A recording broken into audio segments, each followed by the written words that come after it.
Hello my dear students, first part में chapter 3 class 6 के first part में हमने लास्ट टाइम पढ़ा था। कहाँ तक पढ़ा था? हमने स्पिनिंग और ये सारी चीज़ें पढ़ ली थी, है ना स्टूडेंट। आज हम यार्न टू फैब्रिक पढ़ेंगे। ओके स्टूडेंट, तो आप सब जानते ही हैं कि हमने इंडिपेंडेंस के दौरान 1956 में कमीशन बनाया था गवर्नमेंट ने, जो खादी कमीशन था, जो कि हमने ऊपर वाले पैराग्राफ में पढ़ा था बच्चों। ठीक है, रीकैप बता रही हूँ थोड़ा सा ताकि आपको याद आ जाए, है ना। और उसमें हमने बात करी थी कि कैसे खादी को प्रमोट किया जा रहा है। अब हम बात करते हैं यार्न टू फैब्रिक। अब देखिए, हमने तो एक बॉल से, कॉटन की बॉल से यार्न बना लिया, मतलब धागे बना लिए। अब धागे से फैब्रिक कैसे बनेगा, मतलब कपड़ा कैसे बनेगा, ये प्रोसेस हम देखेंगे। ओके स्टूडेंट, तो स्टार्ट करें वीडियो। और आपको अगर कोई भी दिक्कत है आप कमेंट सेक्शन में बता सकते हैं। लाइक करिए और चैनल को सब्सक्राइब करिए। सब्सक्राइब करेंगे तो आपको मेरे वीडियो जल्दी जल्दी मिलेंगे स्टूडेंट्स। चलिए स्टार्ट करते हैं। Yarn to fabric. There are many ways by which fabric are made from yarn. The two main process is weaving and knitting. ये देखिए, मेन इंपॉर्टेंट बात बोली है। बोल रहे हैं कि यार्न से फैब्रिक बनाने के दो तरीके हैं, या तो वीविंग करें, ठीक है, जिसको बोलते हैं बुनाई, या फिर आप निटिंग करें, वो भी एक तरीके की बुनाई होती है। लेकिन वीविंग में क्या होता है बच्चों, हम दो यार्न्स लेते हैं, कम से कम दो यार्न्स की हेल्प से वीविंग करते हैं। और निटिंग में हम एक यार्न लेते हैं, जैसे अपनी मम्मी स्वेटर्स बुनती हैं एक धागे से, एक ही रंग के कलर के, एक ही यार्न से। ठीक है, तो अभी हम वीविंग पढ़ेंगे। चलिए, इन activity 2 you might have noticed that fabric is made up of two sets of yarns arranged together. The process of arranging two sets of yarn together to make a fabric is called weaving. मैंने अभी आपको बताया ना बच्चों, दो fabric का इस्तेमाल, दो यार्न का इस्तेमाल किया जाता है, दो तरीके के धागों को इस्तेमाल किया जाता है, जिससे हम जिसकी बुनाई करके हम कपड़ा बनाते हैं, उसे हम बोलते हैं वीविंग। ठीक है, let us try to weave some paper strips.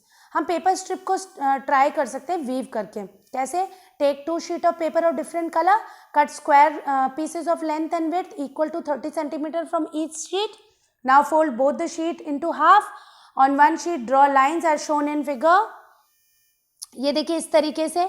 फिर इनको कट करना है आपको स्टूडेंट्स।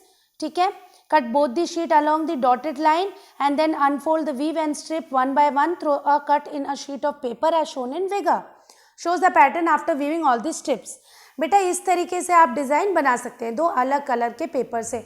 अच्छा, आपको ये नहीं आए तो आप अपनी मदर की हेल्प ले सकते हैं, क्योंकि उनको वीविंग आती है। ओके स्टूडेंट्स, लगभग सबको वीविंग आती है। ठीक है, उसके बाद देखिए ये जो लेडी है फोटो में, देखिए ये क्या कर रही है, ये देखिए हैंडलूम बना रही है, मतलब कोई कपड़ा बना रही है। ठीक है, हाथों से बना रही है, इसलिए हैंडलूम बोल रहे हैं। Okay, in similar manner two sets of yarn were woven to make a fabric. The yarn are much thinner than our paper strips, of course. Weaving of fabric is done as on loom. The loom are either hand operated or power operated. तो looms क्या होते हैं? वो चीज़ें होती हैं जिनकी help से हम कोई कपड़ा बना रहे हैं। तो ये तो या तो हाथ से होता है, वो मशीन है ये, एक्चुअली हाथ से भी बनाई जा सकती है, जैसे कि इसमें लेडी बना रही है ये।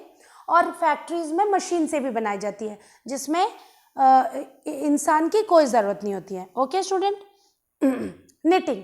Have you notice how sweaters are knitted? तो निटिंग हमारे मम्मियाँ स्वेटर से करती हैं, आपने ध्यान दिया होगा। इन निटिंग अ सिंगल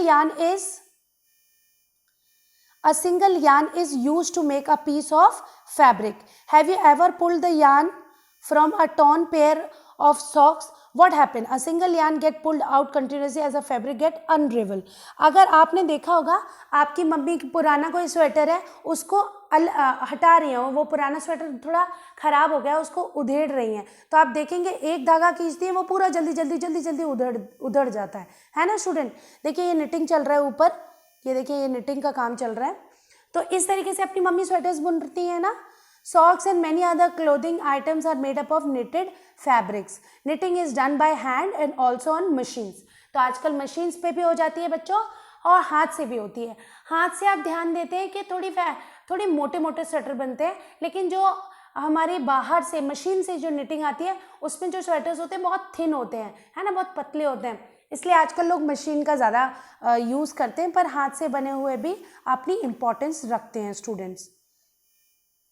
चलिए नेक्स्ट पेज देख लेते हैं।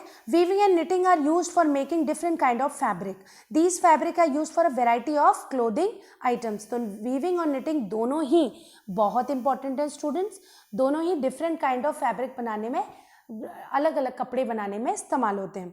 हिस्ट्री ऑफ क्लोथिंग मटेरियल, अब वो बता रहे हैं कि कैसे क्लोथ्स बनना शुरू किए। Have you ever wondered what material people should use in Asian time for clothes? क्या आपको लगता है कि पहले लोग क्या पहनते होंगे? आजकल तो हमारे पास सिल्क है, कॉटन है, क्या पहले से ही लोगों को पता था सिल्क और कॉटन होता है? देख लेते हैं। It appears that in those times people use bark and big leaves of trees.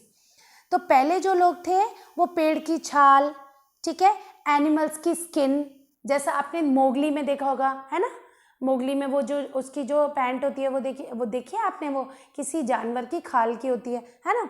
Big leaves, बड़ी बड़ी पत्तियां जो होती हैं, जैसे केले के पत्ते, बड़ी बड़ी पत्तियां जिनकी होती हैं, उनको यूज करते थे अपने आप को कवर करने के लिए, है ना स्टूडेंट्स।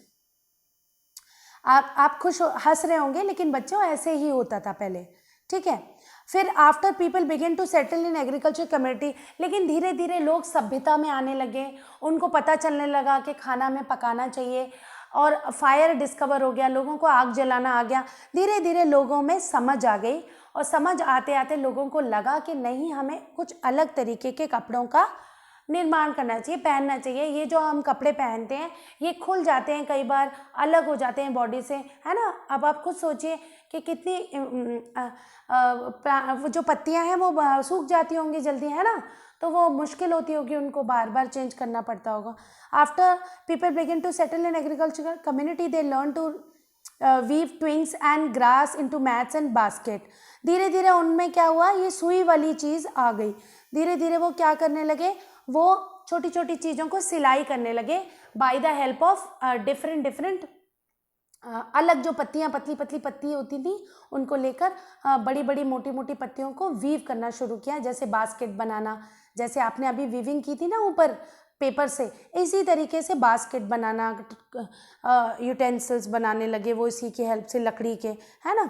तो धीरे धीरे उनमें वीविंग की आदत पड़ी।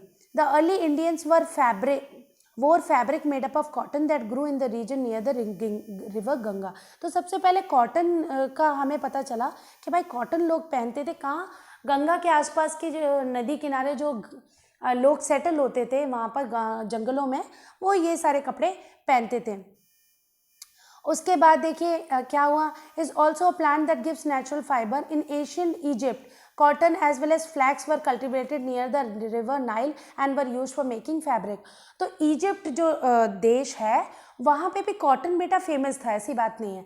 वहाँ पे जो नाइल नदी है, नाइल नदी आपको पता है ना सबसे बड़ी है, तो वो जो नदी है उसके आसपास लोग रहने लगते थे जंगलों में, और वहाँ पर कॉटन और फ्लैक्स भी एक तरीके का फाइबर होता है बच्चों, जो कि बाहर इंडिया में इतना कॉमन नहीं है, लेकिन बाहर बहुत ज़्यादा यूज़ होता था पहले, ठीक है।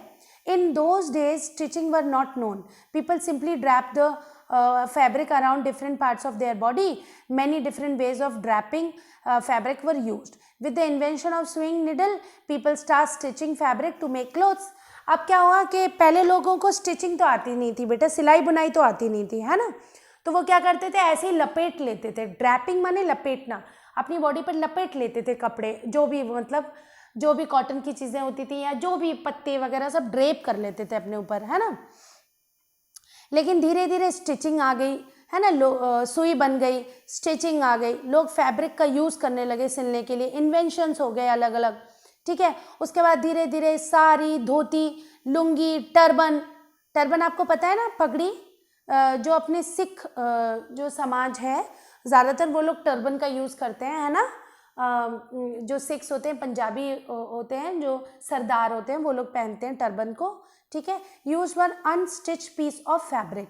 Just as there is a large variety in food eaten all over a country, a large variety exist also in fabric and clothing items. Okay students, तो कॉटन रोल से क्या बना, फाइबर बना, और फाइबर को स्पिनिंग किया तो यान बना, और यान से हमने क्या कर दिया, निटिंग कर दिया और वीविंग कर दिया, और पूरा फैब्रिक बन गया। आई थिंक आपको चैप्टर थोड़ा समझ आया होगा स्टूडेंट्स। अगर आपको कोई भी दिक्कत है आप मुझसे पूछ सकते हैं, ठीक है। देख लेते हैं एक्सरसाइज नेचुरल और सिंथेटिक बताना है आपको। लाइलॉन क्या है बेटा? सिंथेटिक है। वूल क्या है? नेचुरल है। कॉटन भी नेचुरल है, सिल्क भी नेचुरल है। पॉलिस्टर सिंथेटिक है बेटा, केमिकल से बनता है। और जूट नेचुरल है। State whether the different statement are true और false. Yarn is made from fibres, yarn fibre से बनती है, ट्रू है ना। Spinning is a process of making fibre, yes. Jute is outer covering of cotton, jute is not outer covering of cotton. Jute is developed from a plant stem. The process of removing seed from cotton is called ginning, yes. Weaving of yarn making a piece of fabric, weaving of yarn making a piece of fabric, yes, है ना। हम बुनाई करेंगे तभी तो fabric बनेगा।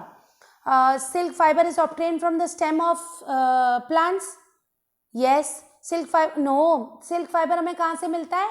हमें silk worm से मिलता है। एनिमल प्रोडक्ट है वो, प्लांट प्रोडक्ट नहीं है, तो इसका आंसर फॉल्स होगा।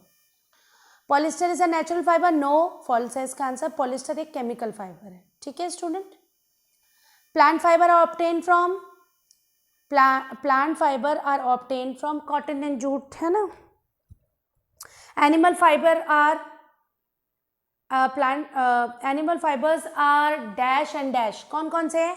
अच्छा, ऊपर भी प्लांट फाइबर्स आपको लिखने थे, कॉटन और जूट लिख सकते हैं आप, ठीक है। एनिमल फाइबर्स कौन कौन से हैं? सिल्क है और वूल है ना स्टूडेंट्स। बाकी चैप्टर में आपको कोई भी ऐसी चीज़ हो जो नहीं समझ में आई हो और आपको लग रहा हो कि मैडम ने जल्दी बता दिया, तो आप मुझे कमेंट सेक्शन में बताएं, मैं आपकी फिर से हेल्प कर दूंगी। ओके स्टूडेंट्स, तो मिलते हैं कल नेक्स्ट चैप्टर के साथ। और कोई भी दिक्कत हो तो आप मुझे बता सकते हैं, और लाइक करिए, सब्सक्राइब माय चैनल। मिलते हैं कल। Okay, bye bye.